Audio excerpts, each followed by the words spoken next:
Olá, sou o pastor Ednardo Couto e hoje nós vamos estudar a lição número 9, que tem como tema A Igreja em Campo de Batalha, parte 1. O objetivo da nossa lição hoje é conhecer acerca da batalha espiritual. E para isso, eu convido você a abrir a sua Bíblia em Efésios capítulo 6, verso 10. Efésios, uma carta escrita pelo apóstolo. E nessa passagem que nós vamos ler, ele fala sobre a armadura de Deus. E ele diz assim, versículo 10. Quanto ao mais, sede fortalecidos no Senhor e na força do seu poder, de toda a armadura de Deus, para poderes ficar firmes contra as ciladas do diabo. Porque a nossa luta não é contra o sangue e a carne, e sim contra os principados e potestades, contra os dominadores deste mundo tenebroso, contra as forças espirituais do mal nas regiões celestes. Portanto, tomai toda a armadura de Deus, para que possais existir no dia mau e depois de teres vencido tudo, permanecer inabaláveis. Estai, pois, firmes, cingindo-vos com a verdade e vestindo-vos da couraça da justiça.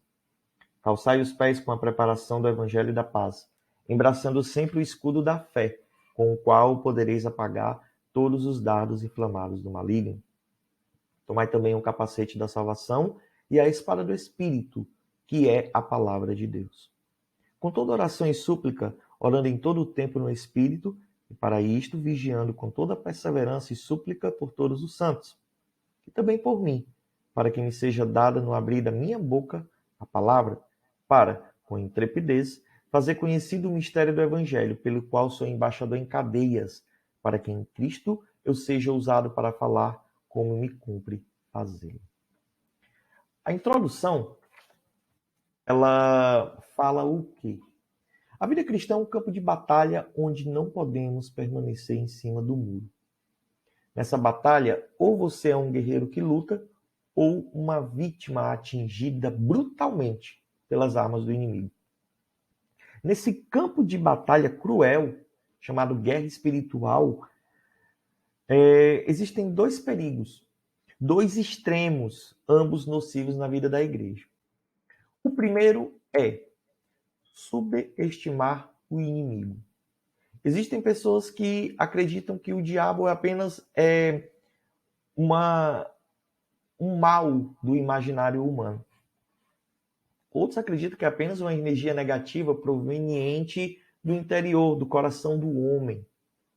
Mas num campo de batalha, quando o inimigo ele vai atacar o seu adversário, ele faz de tudo para que o seu adversário muitas vezes não perceba a sua presença.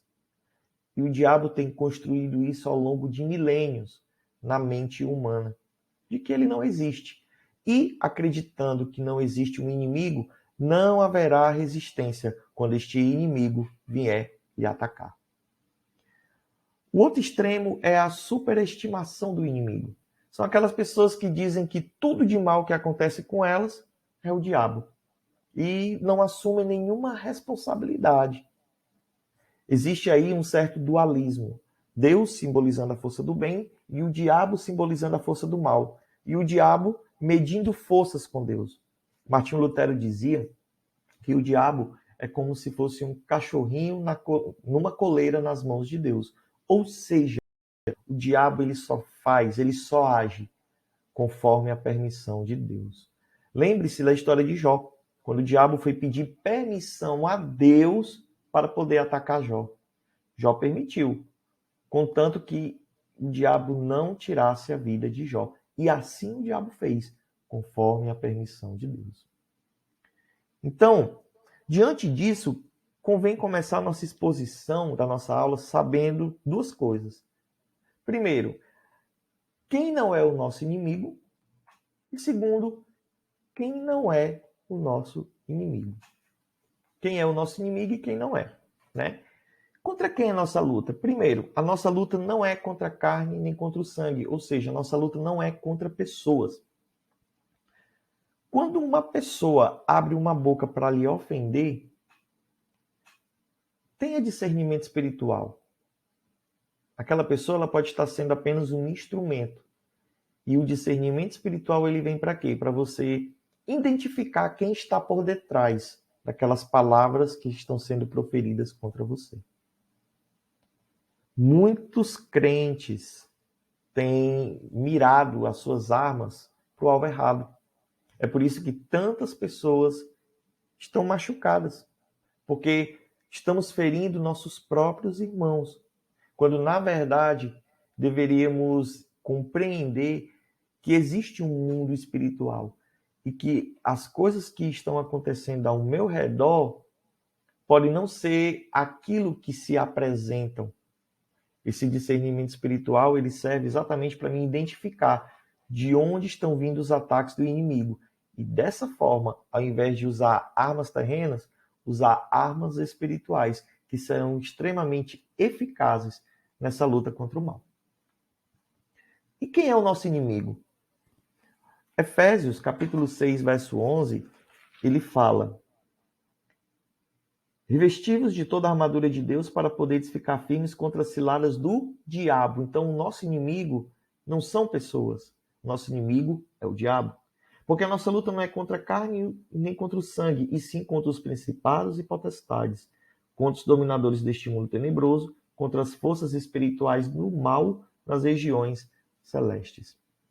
A Bíblia diz que nós devemos resistir ao diabo e ele fugirá de nós. Mas para resistir ao diabo, jamais conseguiremos fazer isso com estratégias humanas. Somente nos revestindo com a armadura de Deus.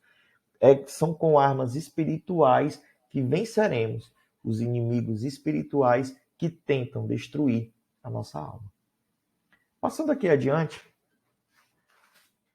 eu quero aqui apresentar, antes de passar para o próximo ponto, esse quadro. Efésios 6,11, ele fala que o diabo usa de ciladas. O quadro ao lado é um quadro muito conhecido. Esse quadro chama-se Os Dois Caminhos. Ele retrata a realidade do céu e do inferno. Mas você consegue perceber logo abaixo do quadro que existe um grupo de pessoas que não estão em nenhum caminho. E isso é uma heresia. Aqui na parte inferior desse quadro, nós encontramos uma heresia disseminada no mundo em que vivemos. Mas é impossível ficar neutro nessa batalha espiritual. Paulo diz em Atos 26:18 que converter-se é uma pessoa sair debaixo das potestades de Satanás para sujeitar-nos a Deus. Então, nesse mundo em que vivemos, ou nós estamos caminhando para o céu ou estamos caminhando para o inferno. Não existe estar em cima do muro. Quem está em cima do muro pertence ao diabo, meu irmão. Então, muito cuidado. Muito cuidado. Então, usando a ilustração desse quadro, Os Dois Caminhos, vamos aqui conhecer quais são as estratégias do diabo para tentar nos derrubar e para tentar nos destruir. Primeiro, eu vou apresentar aqui 5 estratégias, sendo 4 delas baseado no livro de Êxodo, né, que é um livro que ilustra muito bem a temática da batalha espiritual. Tá? Então, a primeira estratégia, servir a Deus sem sair do Egito. Segunda, saia do Egito, mas fique por perto. Terceiro, saia do Egito, mas deixe seus filhos. Quarto, saia do Egito, mas deixe o seu dinheiro. E quinto, a pressão. Primeiro, servir a Deus sem sair do Egito. Êxodo 8:25 fala: chamou Faraó a Moisés e a Arão e disse: ide, oferecei sacrifícios ao vosso Deus nesta terra. Faraó ele propôs a Moisés para que o povo permanecesse no Egito, permanecesse escravo, permanecesse trabalhando. E ali no Egito, eles poderiam servir a Deus, servir, ofertar, realizar os holocaustos, os sacrifícios, enfim, poderia cultuar a Deus sem sair do Egito. Só que isso é uma cilada do diabo. Entenda que Faraó, ele simboliza o nosso arqui-inimigo. No contexto desse texto aqui, Faraó é como se fosse o diabo, um instrumento do diabo. Você consegue perceber o quê? A astúcia do diabo por meio das palavras de Faraó. E o Egito simboliza o mundo.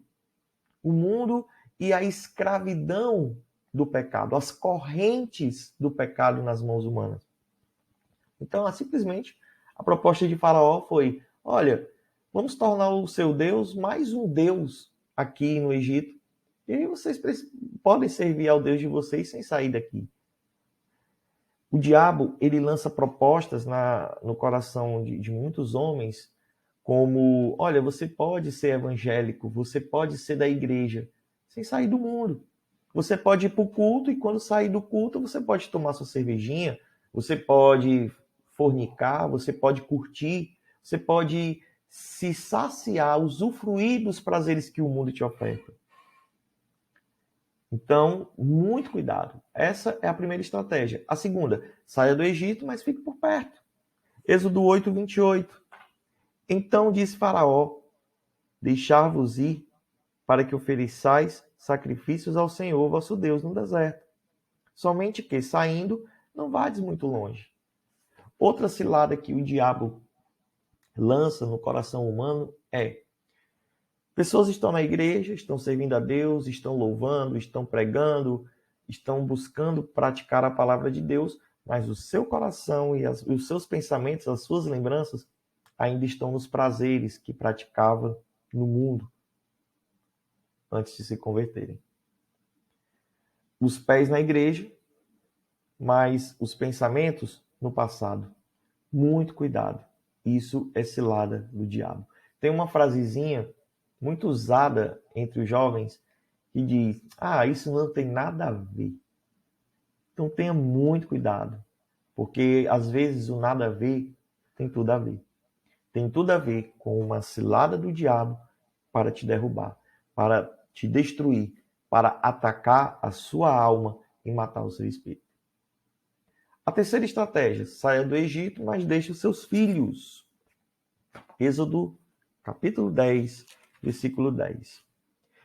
Replicou-lhes Faraó: seja o Senhor convosco, caso eu vos deixe ir, crianças. Vede, pois tendes conosco más intenções. Não há de ser assim. Ide somente vós, os homens, e servi ao Senhor, pois isso é o que pedistes. E os enviou na presença de Faraó. Então você vê aqui ardilosamente Satanás usando a boca de Faraó para dizer o quê? Os homens mais maduros podem ir, mas as crianças ficam.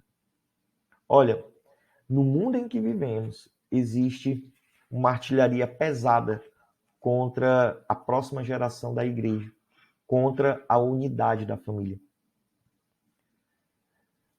Legislações que atacam princípios cristãos e afetam a mente e a vida das nossas crianças e adolescentes. A própria mídia, propagandas, internet, disparando artilharia pesada na mente das crianças. Na própria educação, a gente vê certos temas, certas disciplinas que tentam doutrinar a mente e o coração das crianças e os jovens de uma maneira que daqui a algumas décadas, quando eles se tornarem adultos, sejam homens e mulheres totalmente destoados dos princípios cristãos. Pessoas que lá na frente não acreditarão mais em Deus, estarão com o seu coração e a sua mente tomados pela racionalidade satânica, que não tem nada a ver com o fruto do Espírito. Muito cuidado. Cuide dos seus filhos. Instrua-os na verdade. A escola, ela vai transmitir conhecimento, mas a educação, na sua maior parte, é em casa. Então, eduque os seus filhos na lei do Senhor. Na lei do Senhor, ok? Quarta estratégia: saia do Egito, mas deixe o seu dinheiro. Êxodo 10, 26. E também os nossos rebanhos irão conosco. Nenhuma unha ficará, porque deles havemos de tomar para servirmos ao Senhor nosso Deus. Então, Faraó, ele queria liberar o povo, mas queria reter os rebanhos, que era sinônimo de riqueza naquele tempo, de dinheiro, né? Hoje, o que acontece? O último lugar onde o crente se converte é no bolso. Existem muitos crentes que servem a Deus de coração, mas não de todo o coração, que não ofertam, não dizimam, crentes que não que ainda são avarentos, digamos assim. Jesus falou que é impossível servir a Deus e a Mamon. Mamon é o Deus das riquezas, o Deus que simboliza as riquezas. Deus ele quer que a gente sirva a ele de corpo, alma e espírito. Deus ele quer adoradores que o adorem em espírito e em verdade. Deus ele quer que você se entregue tanto o seu ser como tudo aquilo que você possui. Você e tudo que você tem que estar disponível a Deus, tem que servir a Deus, ok? Então, essa é outra astuta cilada do diabo para tentar derrubar os crentes. E a quinta e última é a pressão. Outra cilada que o diabo usa para derrubar o povo de Deus é a pressão. Lá em Efésios 6,13, Paulo fala do dia mau. Olha, o que seria o dia mau? O dia mau seria aquele dia em que você acorda mal-humorado, briga com o seu cônjuge, maltrata os seus filhos, chega no trabalho atrasado, tem problemas no trânsito, surge um problema financeiro, alguma circunstância adversa do nada, e aí naquele dia você tem que ter o discernimento para não lutar contra pessoas, mas para ter o entendimento de que aquilo é uma situação que está vindo para te fortalecer, para te amadurecer. É um momento em que você tem que estar com as armas espirituais a postos para combater aquele mal que vai tentar o quê? Te tirar do eixo e te afastar da presença de Deus. Essas circunstâncias adversas, oriundas do dia mal, elas podem tratar-se de uma cilada do diabo. Para quê? Para te derrubar, para abalar a tua fé. Por isso é importante combater esse dia mal com as armas espirituais e vencê-lo no nome de Jesus. E para concluir a nossa aula de hoje, ainda em Efésios 13, há outra cilada que o diabo usa para atingir o povo de Deus. É a sua teimosa perseverança. A perseverança maligna do diabo. Vamos para Efésios 13, e vamos ler aqui para a gente entender um pouquinho dessa última cilada. Efésios 6, versículo 13. Portanto, tomai toda a armadura de Deus, para que possais resistir no dia mau.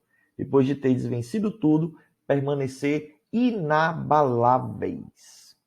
Olha, o diabo ele nunca vai se cansar de tentar te derrubar. Muito cuidado quando tudo estiver tranquilo, porque nem tudo que parece é. Nesses momentos de tranquilidade, o diabo, o inimigo, ele pode estar armando ciladas, ele pode estar armando uma estratégia para te atacar de forma pesada. Esteja sempre a postos. Esteja sempre com o escudo levantado e a sua espada pronta. Blinde a sua mente. Sonde o seu coração. Observe com olhos espirituais as circunstâncias que te rodeiam. Entenda que o nosso inimigo, ele foi ousado até para atacar Jesus. Foi assim com Jesus no deserto. O diabo ele tentou durante 40 dias, mas foi vencido por Cristo. Em Lucas 4, versículo 13 fala: então o diabo o deixou até o momento oportuno, ou seja, ele iria voltar a atacar quando visse, quando percebesse uma oportunidade. Olha o exemplo de Davi. Davi matou um leão, triunfou sobre um urso, matou um gigante, venceu exércitos poderosos, conquistou glórias e fama. Porém, deixou de vigiar por um minuto e caiu vergonhosamente em pecado quando adulterou com Batseba.